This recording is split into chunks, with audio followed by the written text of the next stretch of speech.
Hello student, स्वागत है आप सबका साधना चैनल में। बच्चों, क्लास 9th की क्षितिज पुस्तक के काव्य खंड से पाठ 15 मेघ आए कविता का अर्थ हम आपको स्पष्ट कर चुके हैं। आशा करती हूँ कि कविता आपको पूर्ण रूप से समझ में आ गई होगी। आज हम उसी कविता के बहुविकल्पी प्रश्न आपको स्पष्ट कर रहे हैं, जो कि आपकी परीक्षा में दो तरह से आते हैं। या तो कविता का कोई पैराग्राफ दिया हुआ होता है, उसके आधार पर 5 प्रश्न आपके बहुविकल्पी होते हैं कि उसी पैराग्राफ के आधार पर आपको उन प्रश्नों के उत्तर चयनित करने हैं, या फिर आपके पूरी कविता के आधार पर भी प्रश्न दिए हुए होते हैं। उसमें कवि से संबंधित भी हो सकते हैं और कविता से संबंधित प्रश्न भी आपके हो सकते हैं। इसलिए कवि का परिचय, उसकी भाषा शैली, उसकी रचनाएं, इन सब का ज्ञान भी आपको होना अनिवार्य है कि हो सकता है उससे संबंधित कोई प्रश्न आपसे पूछ लिया जाए। हम प्रयास यही करते हैं कि इसमें जो मुख्य प्रश्न कवि से संबंधित होते हैं वो आपसे पूछे जाएं या आपको उसकी जानकारी दी जाए। तो चलिए शुरू करते हैं हम इस कविता के बहुविकल्पी प्रश्नों को। फर्स्ट आपका है, मेघ आए कविता किसके द्वारा रचित है। अब यहाँ तो हमें मालूम है कि मेघ आए कविता हमारी किस कवि के द्वारा लिखी है, लेकिन जब एग्जाम में सब मिला हुआ पेपर आपका आता है, वहाँ आपको कोई संकेत दिया हुआ नहीं होता है। इसलिए कविता का नाम और उस कविता के कवि कौन है, ये जानकारी होना आवश्यक है। तो इसीलिए फर्स्ट प्रश्न आपसे पूछा है कि मेघ आए कविता किसके द्वारा रचित है। महादेवी वर्मा, ललद्यार, सर्वेश्वर दयाल सक्सेना या सुमित्रा नंदन पंत।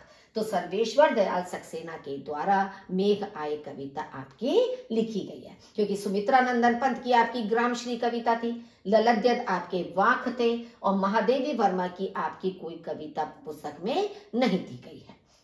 सेकंड है, मेघ किस प्रकार आए, भागते भागते, बन संवर के, जैसे तैसे या विकास रूप में। तो आपने कविता में पढ़ा था या सुना था कि मेघ बन संवर कर आए हैं या सज धज कर आकाश में आए हैं।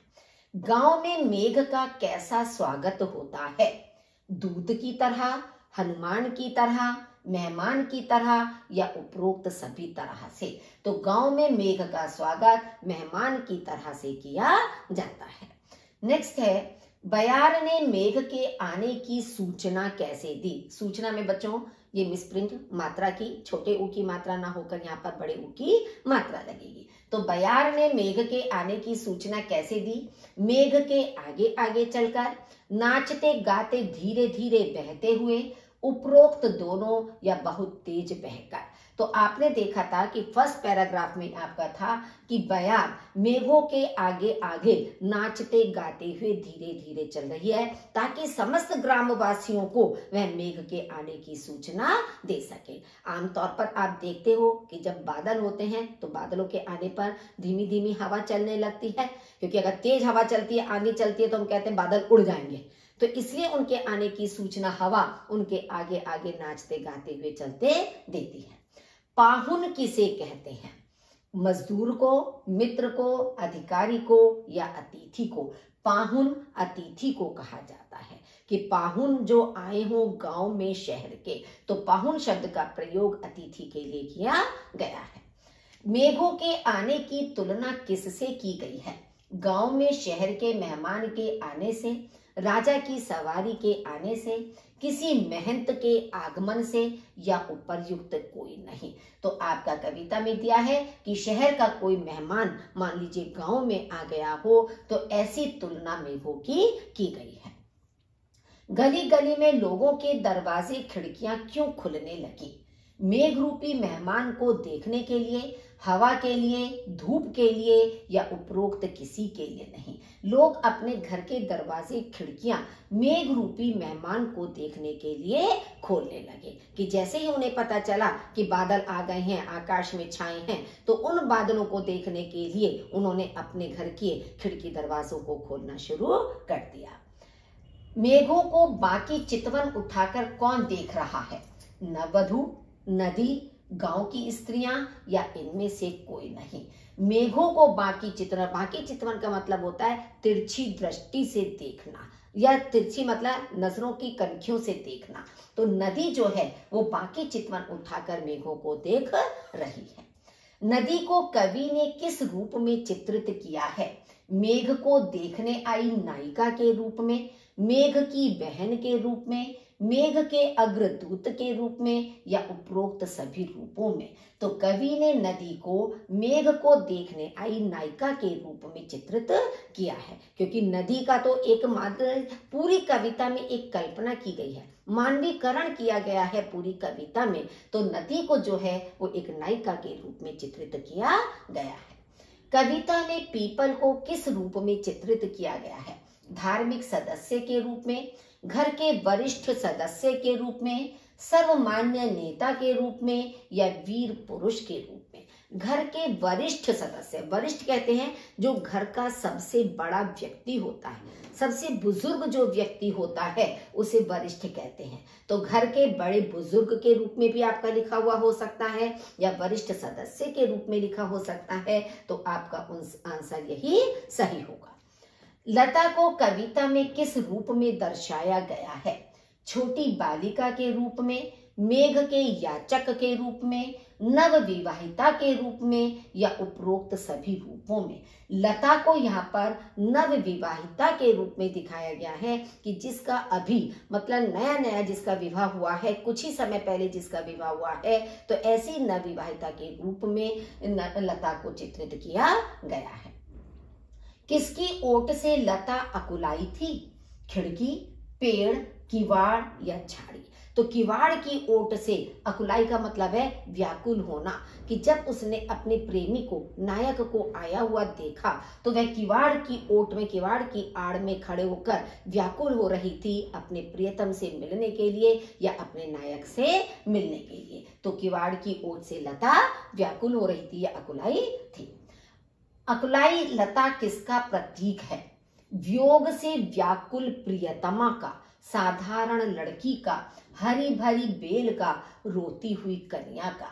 तो अकुलाई जो लता है वो वियोग से व्याकुल प्रियतमा का प्रतीक है, कि जिसका 1 वर्ष पहले विवाह हुआ है लेकिन उसका प्रियतम 1 वर्ष से उसके पास नहीं आया है, जिसके कारण वह बहुत अधिक व्याकुल हो रही है, बेचैन हो रही है। तो ऐसे वियोग से व्याकुल प्रियतमा का प्रतीक है अकुलाई लता। अब दोनों में क्या सामान्य है? आपका यही है कि जैसे लता है, मेघ भी 1 वर्ष के बाद आते हैं, वर्षा ऋतु हमेशा 1 साल के बाद आती है, और वर्षा ऋतु से पहले ग्रीष्म ऋतु होती है जिसमें बहुत अधिक गर्मी पड़ती है। सारी वनस्पतियां, पेड़ पौधे, मनुष्य, प्रकृति सब प्यास से व्याकुल होने लगती है, गर्मी से बेचैन होने लगती है, और वह बादलों की प्रतीक्षा करते हैं, उनका इंतजार देखते हैं।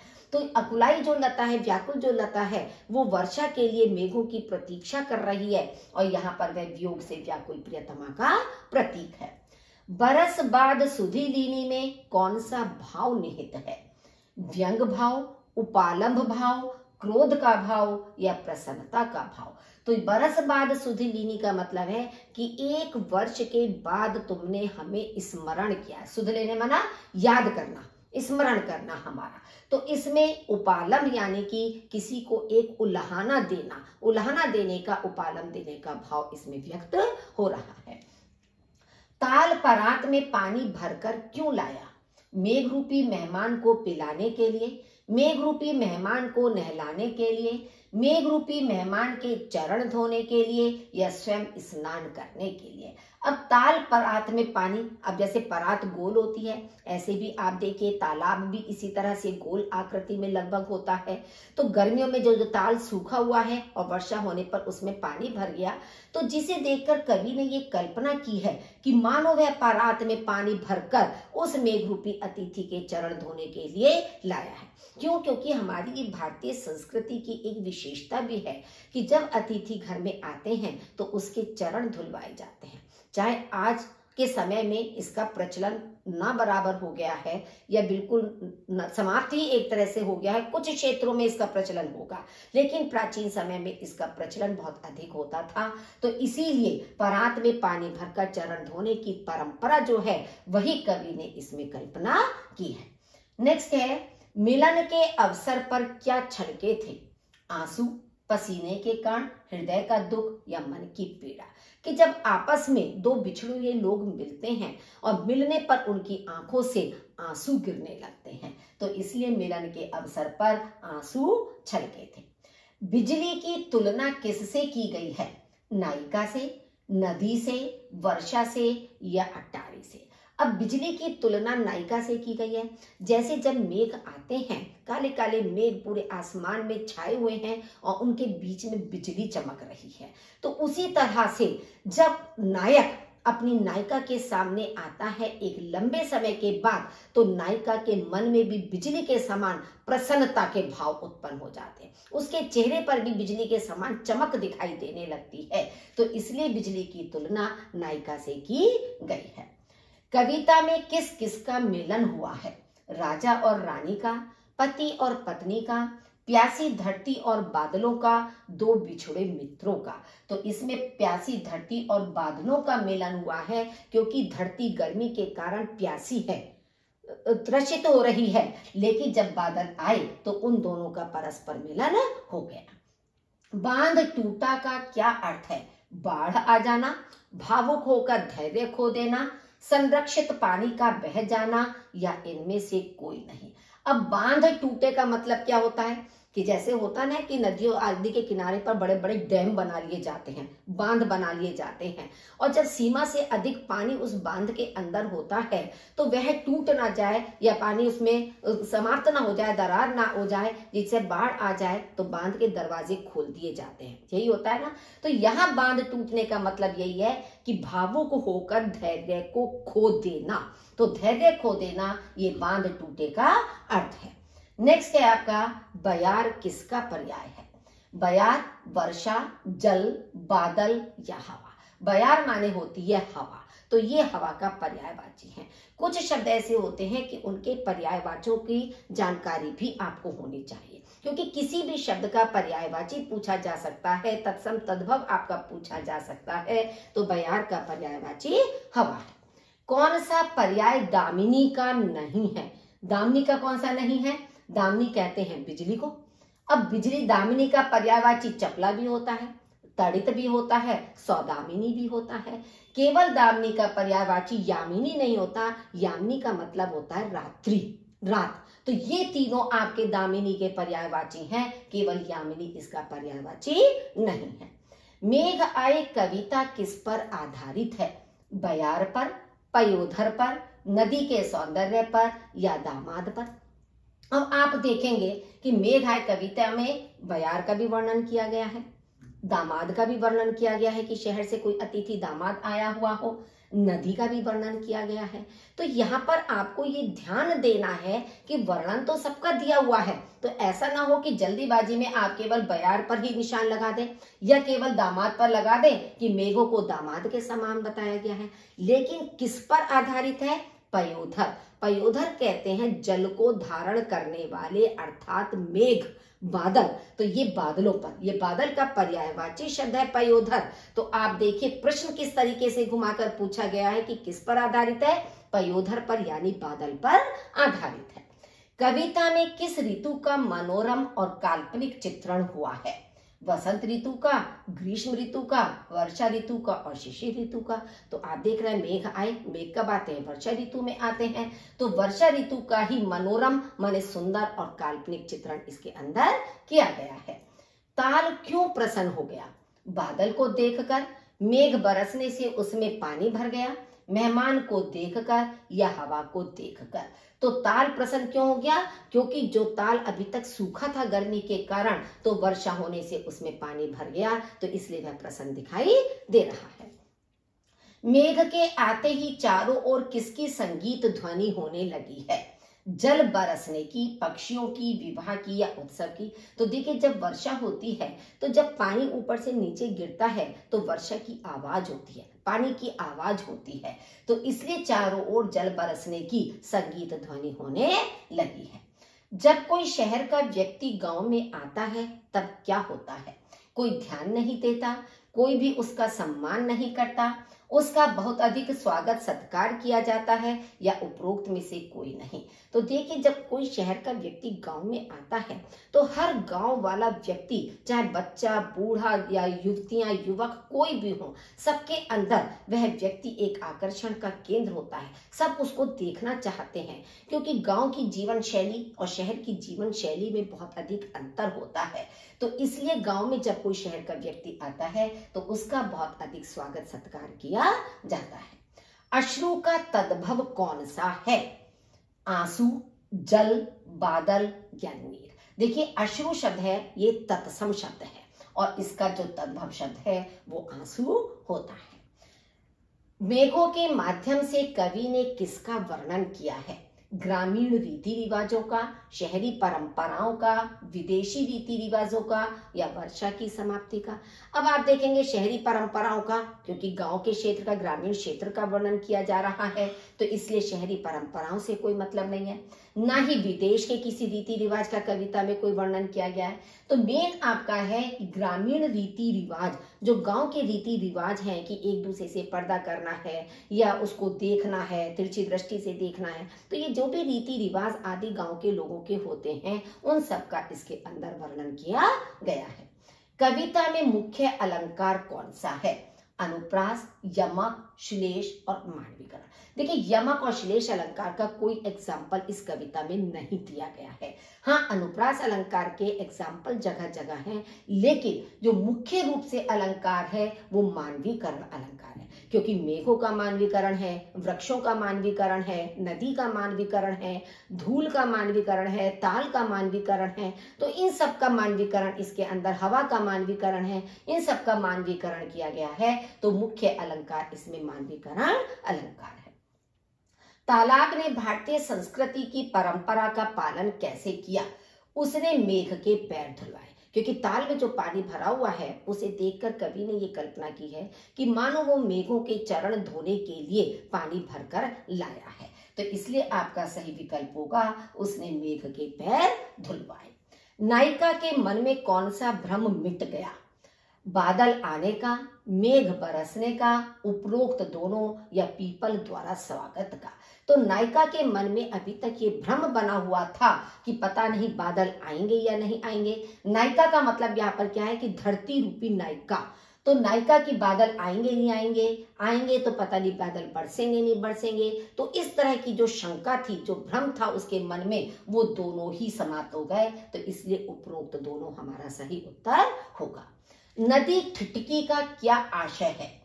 नदी में बाढ़ आ गई है, नदी खड़ी हो गई है, गर्मी के कारण नदी की धारा सूख कर रुक गई है या उपर्युक्त सभी। देखिए इन सारे ऑप्शन के आधार पर, क्योंकि नदी में कोई बाढ़ नहीं आई, ऐसा तो नहीं है कि मूसलाधार वर्षा हो गई, इतनी अधिक मात्रा में बारिश हुई है कि उसके अंदर बाढ़ आ गई। नदी खड़ी हो गई, नदी का बैठना, खड़े होना, लेटना, इस तरह का कोई वर्णन नहीं होता है। उपर्युक्त सभी भी आपका नहीं हो सकता क्योंकि ये दोनों गलत हैं। अब यहाँ पर हमारा बचता है कि गर्मी के कारण नदी की धारा सूख कर रुक गई। देखिए यहाँ दो ऑप्शन आपके हो सकते थे दो रूप से। एक तो यही है, क्योंकि बाकी तो तीन आपके गलत हैं, तो हमारे पास केवल मात्र यही बचता है कि नदी की धारा सूख गई, क्योंकि इससे पहले प्रचंड गर्मी पड़कर चुकी है, ग्रीष्म ऋतु थी, तो नदियों का पानी सूख भी जाता है। तो मानो उसका घूंघट हट गया है और वो तिरछी दृष्टि से मेघों को देख रही है।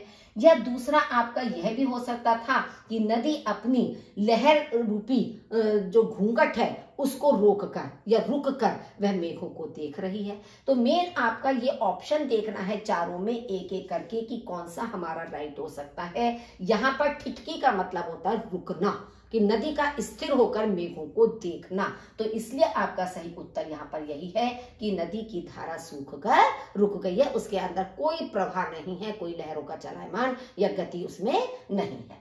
सर्वेश्वर दयाल सक्सेना का जन्म उत्तर प्रदेश के बस्ती जिले में सन डैश में हुआ। 1927 में। उनकी जन्म तिथि क्या है? 1927 में। अब इसके स्थान पर आपका प्रश्न ये भी हो सकता था कि उनका जन्म कहाँ हुआ? उत्तर प्रदेश में हुआ। किस जिले में हुआ?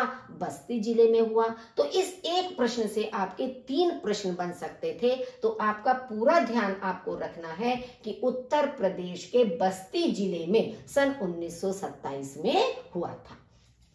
सर्वेश्वर दयाल सक्सेना बच्चों की कौन सी पत्रिका के संपादक थे? वे पराग पत्रिका के संपादक थे। अपने जीवन के अंतिम क्षणों में उन्होंने पराग पत्रिका का संपादन किया था। तो आपका सही उत्तर यह है। निम्नलिखित में से कौन सी रचना सर्वेश्वर दयाल सक्सेना की नहीं है? बंद गली का आखिरी मकान, काठ की घंटियां, खूंटियों पर टंगे लोग, जंगल का तट। देखिए ये तीनों रचनाएं सर्वेश्वर दयाल सक्सेना की है। केवल बंद गली का आखिरी मकान ये उनकी रचना नहीं है। तो बच्चों इस तरह से मेघ आए कविता आपको और अच्छी तरह से स्पष्ट हो गई होगी। इसमें 3 प्रश्न लास्ट में हमने कवि से संबंधित भी आपको बताए हैं। तो उनकी सारी रचनाएं, जरूरी नहीं है कि ये 3 रचनाएं इसमें जो दी हैं वही नाम दिए हों। इसके अलावा भी उनकी और जो रचनाएं हैं वो भी आपको याद रखना है, उनको भी ध्यान में आपको रखना है। इनकी मृत्यु भी पूछी जा सकती है कि किस सन में इनकी मृत्यु हुई थी। तो ये कवि से संबंधित या भाषा पूछी जा सकती है, इसमें उनकी शैली को पूछा जा सकता है, रस को पूछा जा सकता है। तो ये जो छोटे छोटे काव्य सौंदर्य भी मैंने कल आपको बताया था कि इसमें किस रस का प्रयोग है, कौन सा गुण इसमें बताया गया है। तो काव्य सौंदर्य से संबंधित भी बातें आपको ध्यान में रखनी चाहिए। वीडियो को लाइक जरूर कीजिए। यदि आप पहली बार चैनल पर हैं तो सब्सक्राइब कीजिए। अपने अन्य साथियों के साथ इसको आप शेयर कीजिए। आपका बहुत बहुत धन्यवाद।